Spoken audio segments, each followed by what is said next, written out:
கல். அது என்னடா கல்? உடம்புல கிட்னி கல்லுன்றாங்க, கால் ஸ்டோனுன்றாங்க. அதில் நம்ம கிட்னி கல்லை இன்றைக்கி பார்த்துடலாமா? இந்த கிட்னி ஸ்டோன் ஆபத்து இல்லையா? கிட்னி ஸ்டோன் எல்லாருக்கும் ஃபார்ம் ஆகுமா ஆகாதா? நல்லது புரிஞ்சுக்கோங்க.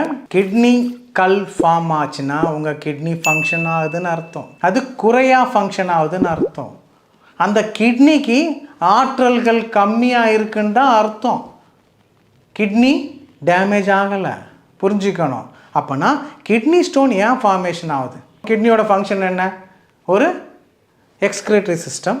உடம்புல ஓடுற கெட்டதெல்லாம் ரத்தம் மூலிமா வர கெட்டதை அவர் கசடைகளை நீக்கி அந்த கசடை நம்ம மூத்திரத்தில் அனுப்பிவிடுவார். இந்த கசடைகளை நீக்கும்போது சில கசடைகள் கிட்னியால் ஈர்க்கப்பட்டு கிட்னியால் கரைக்க முடியாமல் சிலது இருக்கும்ல, அதை கிட்னி அப்படியே ரத்தத்தில் விட்டுருமா?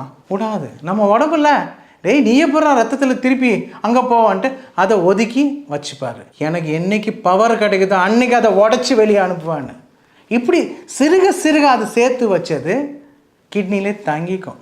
அப்போனா இந்த கிட்னிக்கல் தேங்கக்கூடாதுன்னா என்ன அர்த்தம்? நம்ம கிட்னி சரியாக எனர்ஜைஸ்ட் ஆக்கணும், கிட்னியை சரியாக ஃபங்க்ஷன் பண்ணணும். நம்ம கிட்னியை சரியாக ஃபங்க்ஷன் என்ன பண்ணணுமோ அதை பண்ணுறது கிடையாது. கிட்னி ஸ்டோனை உடச்சிட்ருக்கீங்க. அப்போனா இந்த கிட்னி ஸ்டோன் உங்களுக்கு ஃபார்ம் ஆகிறதுக்கான காரணங்கள் என்ன? பேசிக்காக நம்ம வாழ்க்கை முறை தாங்க. நம்ம சாப்பிட்ற முறை, நீங்கள் குடித்த முறை, தண்ணி குடிக்காத முறை, எல்லாமே பல பல காரணங்கள் பல வீடியோவில் பலர் சொல்லியிருப்பாங்க. அப்போனா இந்த கிட்னி கரையிறது நல்லதா கெட்டதா? சிலர் உடைக்கிறாங்க, உடைச்சா மட்டும் திருப்பி அடுத்த ஒரு 3 மாதத்தில் உங்களுக்கு கிட்னி ஸ்டோன் வராதா?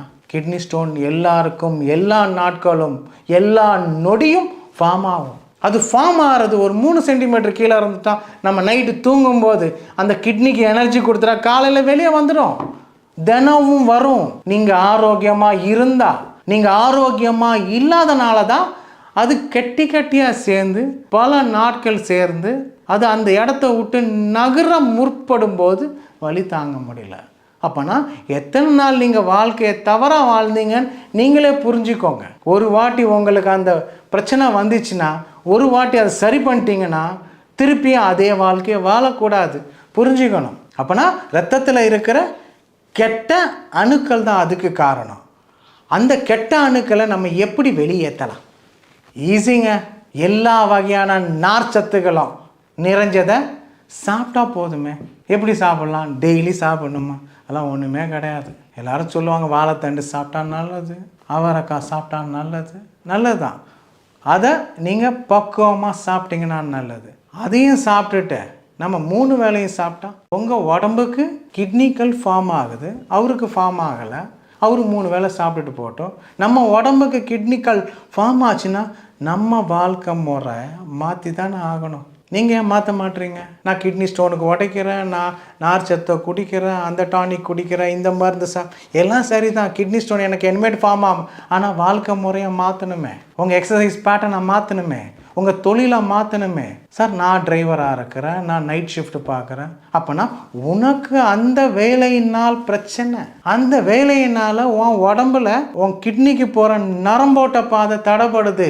நீ ஓட்டின வண்டினால கூட இருக்கலாம், நீ போட்ட செருப்புனால கூட இருக்கலாம். நீங்கள் குனிறனால பேங்க்ரியாஸ்க்கு கீழே நம்ம கிட்னி இருக்கும், இந்த கிட்னிக்கு போகிற நரம்புகள் இங்கே தடைப்பட்டிருக்கும். இதுக்கு நீங்கள் படுக்கிற முறை, உட்கார்ற முறை எல்லாமே காரணமாக இருக்கும்ல. அப்போனா இந்த கிட்னிக்கு போகிற இந்த ஸ்பைனல் நர்வ்ஸ் உங்கள் மூளையிலேருந்து ஆற்றலை கொண்டு போகும், கமாண்டை கொண்டு போகும். அது சீர்வர கிட்னிக்கு போகாதனால கிட்னிக்கு ஆக்சிஜன் டிரான்ஸ்ஃபர்மேஷன் ஆகலை. அந்த ஆக்சிஜனை கிட்னிக்கு கொடுத்தீங்கன்னா மேலே தேங்கியிருக்க கல்லை கிட்னியை ஒரு எனர்ஜைஸ் கிடச்ச போல் அதை கடிச்சு வெளியே தின்னு அனுப்பிடும்ல. இதை தான் இரவு நேரத்தில் அது பண்ணும். அப்போனா நம்ம சீக்கிரம் போகிறதே கிடையாது. கண்ணை முழிச்சிட்டு மொபைலை பார்த்துட்டு, மொபைல் தூக்கம் திடீர்னு வந்துட்டு மொபைல் தானே கீழே விழுற அளவுக்குலாம் நிறைய பேர் இருக்காங்க. அப்போனா கிட்னி ஃபங்க்ஷன் பண்ணாது. கிட்னிக்கு ஓய்வு தேவை. இந்த கிட்னிக்கு ஓய்வு கொடுத்தா அது ஆட்டோமேட்டிக்காக அந்த கல்லை கரைச்சி நம்ம யூரேட்ரா மூலிமா வெளியே அனுப்பிடும். அது வெளியே அனுப்புகிற அன்னைக்கு நமக்கு பார்த்திங்கன்னா யூரினரி ட்ராக் இன்ஃபெக்ஷன் வரும். அதாவது அந்த யூரினரி ட்ராக்கே அது உடச்சிட்டு கிடைச்சிட்டு வரும். ஏன்னா நம்ம ஆணுக்கு வந்து யூரினரி ட்ராக் பார்த்திங்கன்னா ரொம்ப சின்னதாக இருக்கும், மெல்லிஸாக இருக்கும். ஏன்னா பிளாட்ரு கீழே ப்ராஸ்டேட் கிளாண்ட் இருக்கும். அந்த ப்ராஸ்டேட் கிளாண்ட் வலியோடு அது வரும்போது அந்த எரிச்சல் தாங்க முடியாது. அப்போனா கல் உடஞ்சி வருதுன்னு அர்த்தம். நிறைய பேர் சொல்லுவாங்க அது சூட்டுனால் வருதுன்னு. அது சூட்டுனாலாம் வராது. நம்ம நல்லா நைட்டு உறங்கி நல்லா தண்ணி குடித்து நம்ம ஓய்வெடுத்தால் அன்றைக்கி நைட்டே கிட்னி ஃபங்க்ஷன் பண்ணி அந்த கல்லை கரைக்க ஆரம்பிச்சிடும். அந்த கல்லாகப்பட்டது நம்ம மூத்திரப்பை மூலிமா வெளியே வர அன்னைக்கு உங்களுக்கு ஸ்மெல்லாக வரும். ஸ்மெல்லாக வருதெல்லாம் மூத்திர ஸ்மெல் கிடையாது, நல்லா புரிஞ்சுக்கணும். அந்த ட்ராக்லேருந்து வெடிப்பு மூலிமா வர இரத்தங்கள் தான் உங்களுக்கு இரத்த வாடையாக வரும். அதுதான் ஸ்மெல்லு, புரியுதுங்களா? அப்போனா அந்த கல்லாகப்பட்டது அந்த ட்ராக்கில் உடஞ்சி வரும்போது வர ரத்தங்கள் தான் யூரினரி ட்ராக் இன்ஃபெக்ஷன். அதை நிறைய பேர் சூடுன்னு நினச்சிக்கிறாங்க. இப்படி வர்றது நல்லது. ஆனால் இப்படி வந்தால் நம்ம ட்ராக்கும் சரி நம்ம கிட்னியும் சரி ஸ்பாயில் ஆகிடும். அதுக்கு இந்த கல்லுகளை எப்படி சாஃப்ட் பண்ணி வர வைக்கிறது, இந்த கிட்னிக்கு எப்படி எனர்ஜைஸ் நம்ம கொடுக்கறது, ஈஸியாக கொடுத்துடலாங்க. இந்த நார்ச்சத்து கலந்த வாழைத்தண்டு சாப்பிட்டீங்கன்னா ஆட்டோமேட்டிக்காக வாரம் ஒரு வாட்டி அது சூப்பு, அது சாலடு. அதே போல் நம்மளோட அவரைக்காலாம் சூப் பண்ணி சாப்பிட்றீங்கன்னு நினச்சிக்கோங்க, நல்லது. அதோட அவரைக்காவோட நம்ம சாப்பிடுவோம் தெரியுமா சாப்பாடு, இந்த அவரைக்காவோட கொஞ்சம் நாட்டு தக்காளியை போட்டு கொஞ்சம் கூட்டு வச்சுக்கோங்க. சின்னது அவரைக்காய் வேகிறது குறைஞ்ச 30 to 45 நிமிஷம் ஆகும். நம்ம தாளிப்பு போட ஒரு தக்காளி தொக்கு போல் வச்சுட்டு நாட்டு தக்காளியில் அதில் இந்த அவரைக்காய் கட் பண்ணி போட்டு நல்லா கிளறி விடுங்க. நல்லா கட்டியாக தொக்கு போல் வரும். அந்த தொக்கை சுடுசாதத்தில் போட்டு அப்படி பிசைஞ்சு ருசித்து சாப்பிட்டீங்கன்னாலே அன்றைக்கி நைட்டு உங்களுக்கு மூத்திரை எரிச்சல் வர்றது உணர்வீங்க. அந்த மூத்திரை எரிச்சல் போனதுக்கு அப்புறமா நம்ம ஆண்மையும் சரி நமக்கு நல்லா இம்ப்ரூவ் ஆகிடும். இது பெண்களுக்கு இல்லைன்னு நினைக்கிறீங்களா? பெண்களுக்கும் ஃபார்மேஷன் உண்டு. பெண்களுக்கு வந்து நம்ம யூரேட்ரா போல் இல்லாமல் அவங்க யூரேட்ரா நமக்கு வந்து ஒரு கிளாண்டு கவர் பண்ணியிருக்கனால நமக்கு அந்த பெயின் இருக்கும். அவங்களுக்கு வந்து அந்த பெயின் இருக்காது. ஏன்னா அவங்க அந்த 30 நாள் மாதம் அவங்க மாதவிடாய் போகிற சமயத்திலே அந்த நேரத்திலே அவங்க கிட்னியில் இருக்கிற அந்த ஸ்டோன் ஆட்டோமேட்டிக்காக கரைஞ்சி வந்துடும். அதனால் அவங்களுக்கு அவ்வளோ பெரிய பாதிப்பு வர்றது கிடையாது. நம்ம ஆண்களுக்கு தான் இது பெருசாக பாதிக்கப்படுது. நம்ம ஆண்களுக்கு பாதிக்கப்படுறதுனால நம்ம ப்ராஸ்டேட் கிளாண்டே நம்ம யூரேட்ராவில் கவர் பண்ணியிருக்கோம். இந்த கல்கள் போகிறதுனால நம்ம ப்ராஸ்டேட் கிளாண்டே விரிஞ்சி போகிறதுனால நமக்கு சில நேரத்தில் அந்த பிரச்சனைகள் மேலோங்கி காணப்படும். இந்த கல்லை ஈஸியாக வெளியே கொண்டு வந்துடலாம். ஒரு 2 வகையான துவையலை வச்சு சாப்பிட்டிங்கன்னா போதும். ஆக்சுவலாக நம்ம சூப் குடித்து வெளியே கொண்டு வர்றது சில வயதானவர்களுக்கு செட் ஆகும். ஆனால் நம்மளோட பழக்கங்கள் என்னென்னா நம்ம ஆத்ம திருப்தியாக சாப்பிடணும்னு நினைப்போம்.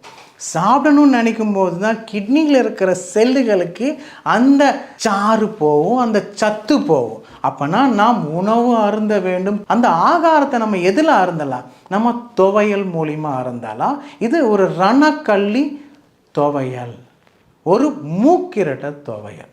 இந்த ரணக்கள்ளி துவையல் எப்படி பண்ணலாம்? இந்த ரணக்கள்ளி ஒரு கீரை, ஒரு இலை. அதே போல் இந்த மூக்கிரட்டையும் ஒரு இலை, ஒரு கீரை. இந்த ரெண்டுத்தையும் நம்ம வதக்கி தான் துவையல் பண்ணணும். மருத்துவ துவையல் வேறு, இந்த துவையலை வதக்கி தான் பண்ணணும். இந்த ரணக்களியை எடுத்துக்கோங்க. ஒரு துவையலுக்கு நமக்கு என்னென்ன தேவை? உப்பு, புளி, காரம். இந்த காரத்துக்கு நீங்கள் பச்சை மிளகா போட்டுக்கலாம், இல்லைனா காஞ்ச மிளகா போட்டுக்கலாம். ப்ளஸ் இஞ்சி பூண்டு. இந்த இஞ்சி பூண்டு விழுதெல்லாம் நச்சுலாம் போடக்கூடாது. இஞ்சியும் பூண்டு தோலை மட்டும் நீக்கிக்கணும். இப்போ 5 ஆச்சா? உப்பு, புளி, காரம், இஞ்சி பூண்டு, கூட கொஞ்சம் தேங்காய் போட்டுக்கோங்க. அவ்வளோதான். இது எல்லாத்தையுமே கொஞ்சம் வதக்கி எடுத்துக்கோங்க. இந்த ரணக்களி ஒரு 5 இலையை எடுத்து வதக்கி எடுத்துட்டு இதை அப்படியே கட்டியாக அரைங்க. அம்மி இருந்தால் அரைங்க, இல்லைனா ஆட்டுக்கல் போட்டு அரைங்க, இல்லைனா மிக்சியில் போட்டு அரைங்க. நிறைய தண்ணி ஊற்றாமல் அந்த பக்குவத்தை அரைச்சி அதை சுடு சாதத்தில் போட்டு பிசைஞ்சு சாப்பிட்டிங்கன்னா பிசையும் போதே அந்த வாசனை, புளிப்பு வாசனை வச்சு நல்லா கவிச்சு மென்று அதை சாப்பிடும்போது அந்த சாராகப்பட்டது கிட்னியை மேம்படுத்தும். கிட்னியை மேம்படுத்தினா கிட்னி வளர்ச்சி அடைஞ்சு அந்த கல்லை கிட்னிக்கு எனர்ஜி கிடைச்சோன்னு அந்த கல்லை அப்படி கரைச்சி மேலே இருக்க கரைச்சி அதை ஒரு 3 சென்டிமீட்டர் கீழே ஆக்கி வெளியே அனுப்பும். இதுதான் ப்ராசஸ். இதில் நீங்கள் மூக்கிரட்டை கீரையும் துவையலாக வச்சு சாப்பிடலாம். அப்போனா கிட்னி கல்லுக்கு பயப்பட வேண்டிய அவசியம் இல்லை. இந்த மூக்கிரட்டை கீரையும் இந்த ரணக்கல்லையும் வாழைத்தண்டையும் இந்த அவரைக்காய் தொக்கையும் 15 நாளைக்கு ஒரு வாட்டி நம்ம உணவுலேயே சேர்த்துக்கிட்டாலே இனி பிரச்சனைகள் வரவே வராது. இதோட பெரிய பிரச்சனையாக CKD இருக்குது. இந்த க்ரானிக் கிட்னி டிசீஸ் இருக்கிறவங்க தான் மருத்துவர்களை பார்க்கணுமே தவிர இந்த கிட்னி ஸ்டோனுக்கெல்லாம் மருத்துவரை பார்க்க வேண்டிய அவசியமே இல்லையாம்மா. உங்கள் காலில் யூரிக் ஆசிட் ஃபார்மேஷன் இருக்குது, உங்கள் காலில் கிரியாட்டினைன் ஃபார்மேஷன் இருக்குது, உங்கள் உடம்பே ஊதி இருக்குது, உங்களுக்கு வாத நீர் சேர்ந்து இருக்குது. நாங்கள் தான் ஒரு நல்ல நேச்சுரோபதி பார்த்து கிட்னியை மேம்படுத்தி அந்தக்கான சிகிச்சைகள் மேற்கொள்ளலாம். ஆனால் இப்போ சொன்ன இந்த உணவு பழக்கத்தையும் இந்த இருவேளை உணவை நீங்கள் ஃபாலோ பண்ணிங்கன்னா அந்த CKDலாம் உங்ககிட்ட நெருங்காதம்மா. ஆரோக்கியமாக வாழலாம், நோய் நொடி இல்லாமல். கிட்னி மட்டும் உங்கள் உடம்புல இருந்து சுத்தத்தை பண்ணிட்டா, சீவேஜ் டேங்கே உங்களுக்கு க்ளீன் பண்ணிட்டா வீடே நல்ல மனத்தோடு இருக்கும், உங்கள் உடம்பு நல்ல ஆரோக்கியத்தோடு இருப்பீங்க.